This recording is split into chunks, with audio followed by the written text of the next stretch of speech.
Hello, ladies and gentlemen. This is the first of its kind video class. In other words, it's just videos back and forth. Liberalism or Islam has the moral high ground. I'm joined with refuting Orientalists. Start the clock. Who has the moral high ground, Islam or liberalism? Politics should not be concerned about moral philosophy instead of how to better societies in practice and efficiently run society on a day-to-day basis. Moral philosophy is often confusing and perhaps irredeemably unresolved.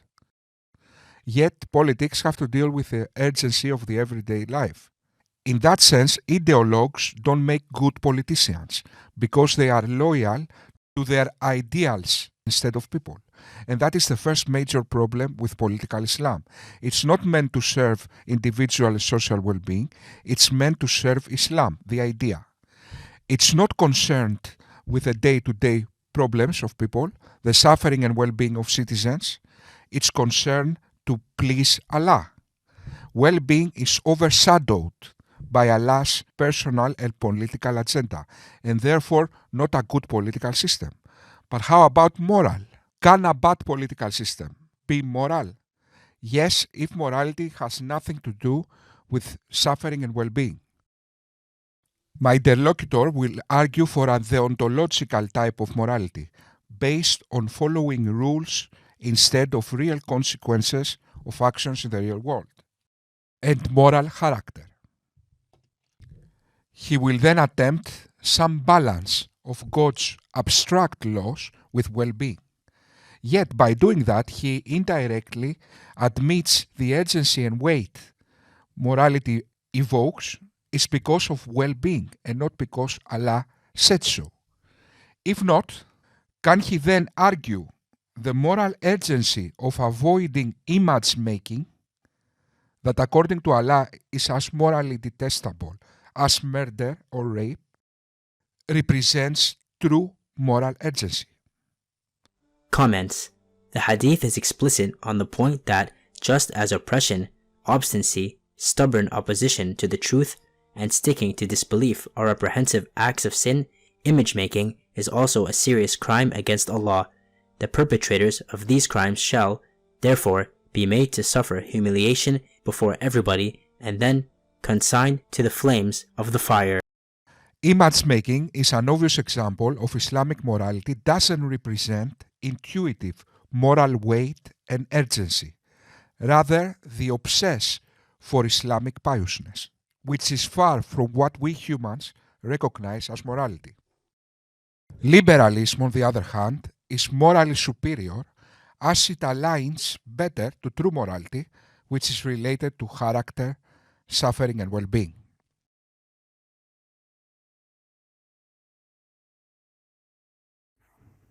Bismillah, Assalamu alaikum. In basically in this debate, we are arguing who has the moral high ground, Islam or liberalism. So, just before I get into my argument, I just want to focus a moment on the criteria. Any of the positions we take regarding in this debate, what is right, what is wrong, how we define what is right, what is wrong, in most cases will either be subjective or relate to the truth of Islam. But that's a different topic. So it seems to me to avoid that for now, it seems the best way to gauge moral superiority is look at the actions of both Muslims and liberals.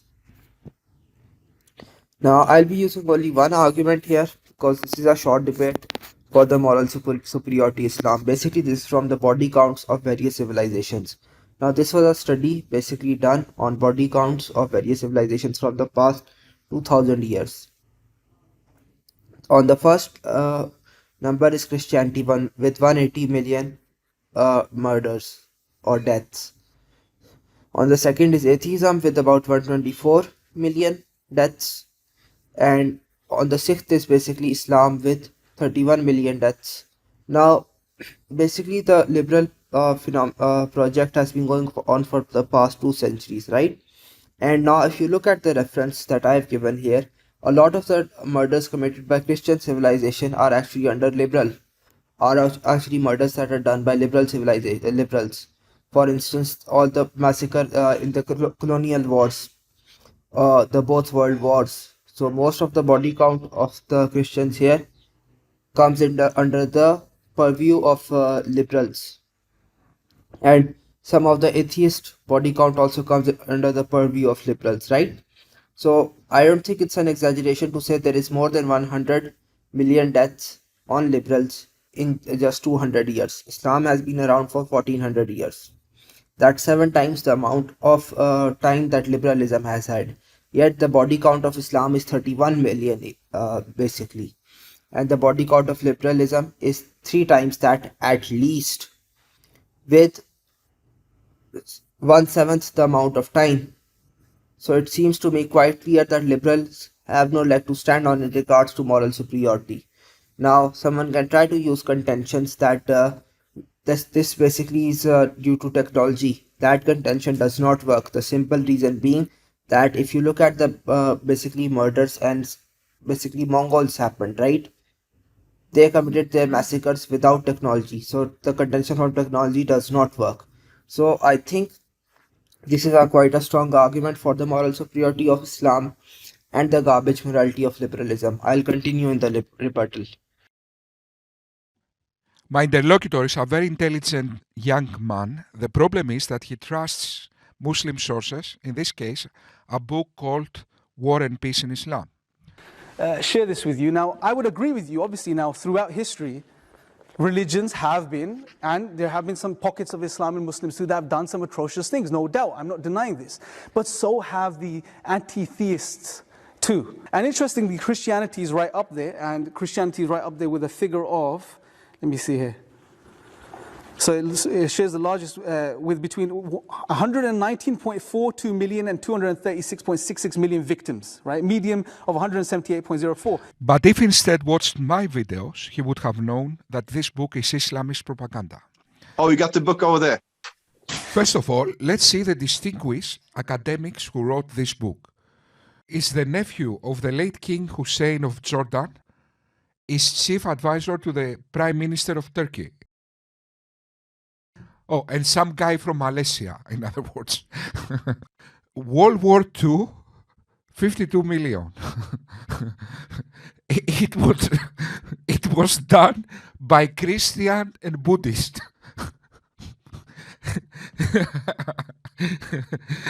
These guys blame World War II to Christianity and Buddhism.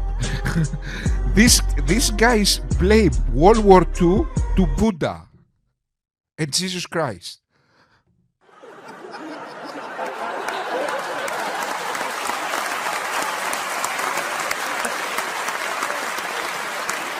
Then we go to World War I, 66 million. It was Christians. And look at these people. In the World War II, they also added Buddhists because of Japan. But now, in World War I, they don't add the Ottoman Empire. Why? This is the false cause fallacy. Correlation doesn't equal causation. To validate atrocities done by atheists is because of atheism. He needs to drive a connection of atheist dogma to these atrocities. Atheism has no dogma, therefore this endeavor is impossible. In contrast, we can easily drive a connection of atrocities done by radical Islamists to specific doctrines in Islam.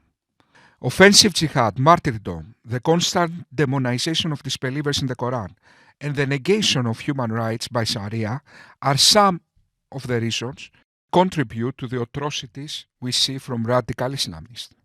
And those are in direct connection to Islamic doctrines. Bismillah. So in this rebuttal period, I'll be responding to the argument my interlocutor made in his opening statement. So here was his argument. The Islamic morality is based on pleasing Allah. It is not based on the well-being of others, and it is not based on an objective true morality, on a true morality. Hence, it shouldn't be taken seriously. So I'll now be rebutting this. For Here's the rebuttal. Okay, so what? Literally, so what? How does that show that Islam does not have the moral high ground or that liberalism has the moral high ground? See, liberals can assume the harm principle, they can assume their morality is the true morality, but there's a difference between assuming something and proving something, right? Islamic morality is based on pleasing God. But to prove Islamic morality, we go into the arguments for Islam. Liberals just assume their morality and want others to take it seriously. Why?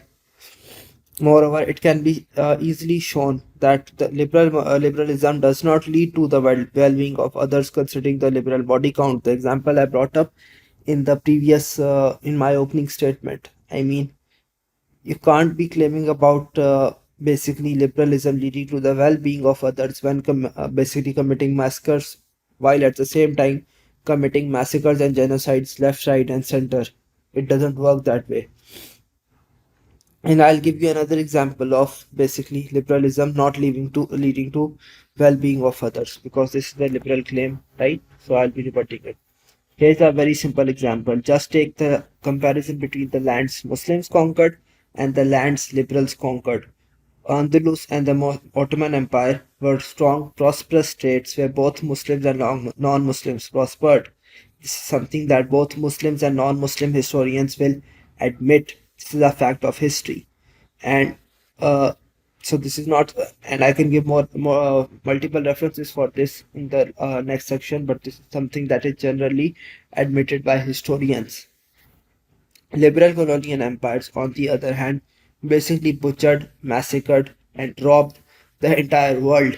I mean, that's what the liberal colonial empires did, whether in America, whether in Africa, whether the genocide they committed, whether the genocide the French committed in Algeria. Liberalism has no claim to moral superiority. I mean, to be blunt, liberals were the world's first drug dealers who pretended to China, right? The Opium Wars. So liberals have no claim to moral superiority. In fact, the liberalism has garbage morality, if anything. So this is my rebuttal. Inshallah, in the next section will basically be the closing statement. As I said in my opening statement, morality might be irredeemably unresolved. Due to the inevitable state of human affairs, we can only use effective reasoning based on empirical and logical evidence to estimate true morality. Yet my interlocutor already admitted that Islamic morality is based on pleasing Allah and not on evidence relating to well-being. An illustration of this concept is drawings of children and then fixing reality to fit these drawings. Allah's moral commands are true. We need to tune reality to fit His commands. Yet that brings teratogenesis, like ISIS in other words. Muslims will follow Sharia times in contrast to their moral conscience and moral reasoning. They will follow Islam even against clear empirical evidence. Yet that is exactly the moral philosophy of ISIS. Can my interlocutor therefore claim ISIS have a true moral philosophy? According to Allah's moral priorities, they are certainly better than Norway, populated by atheists. Another problem with this type of deontological morality is that it leads to blind faith. How my interlocutor knows Allah is true when even if he commands the most abhorrent things, he will still call him moral and therefore true. And what's more, how he knows Allah is not the devil. My interlocutor then claims he can easily show liberalism doesn't lead to well-being. I beg to differ. I think we have clear evidence that it does. Besides, liberalism, in antithesis to Islam, has focal point well-being, not pleasing Allah irrespective of well-being, responds to evidence and social pressures that steer to well-being. Islam treats humanity like babies, incapable to know right from wrong unless they are fed morality with a spoon.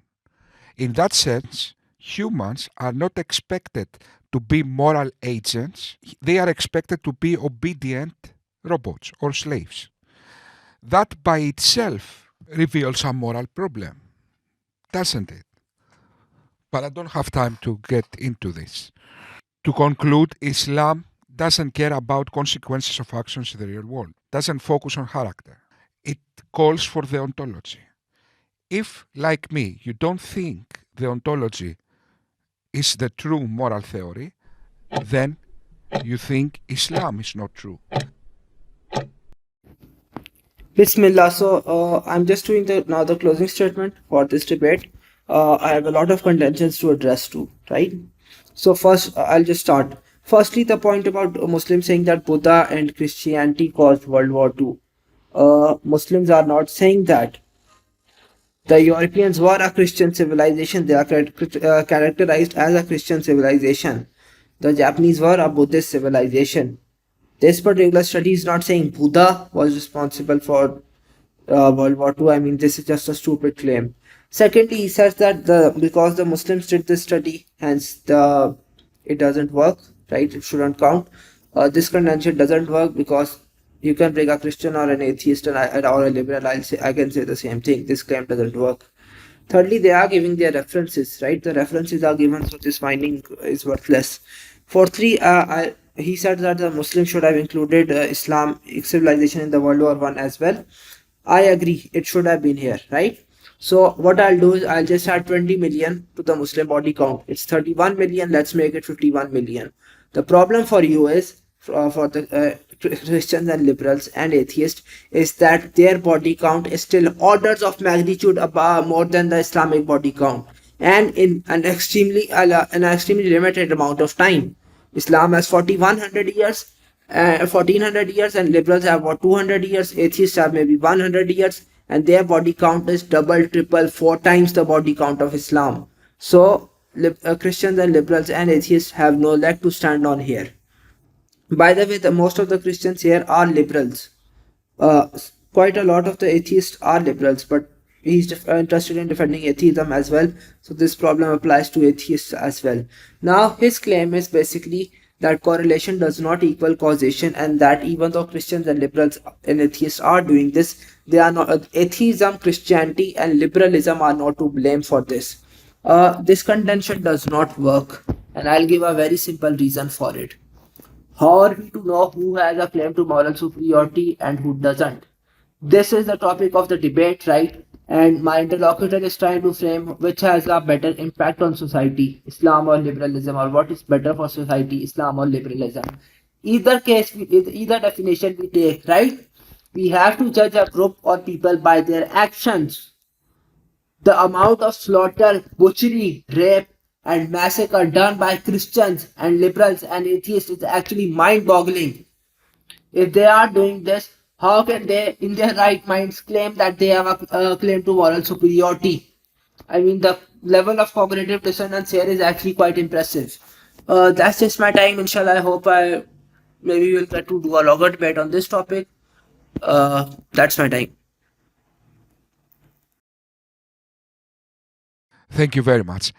Whoever is interested in this kind of debate, send me a message on Twitter. I engage all subjects. Thank you very much. See you.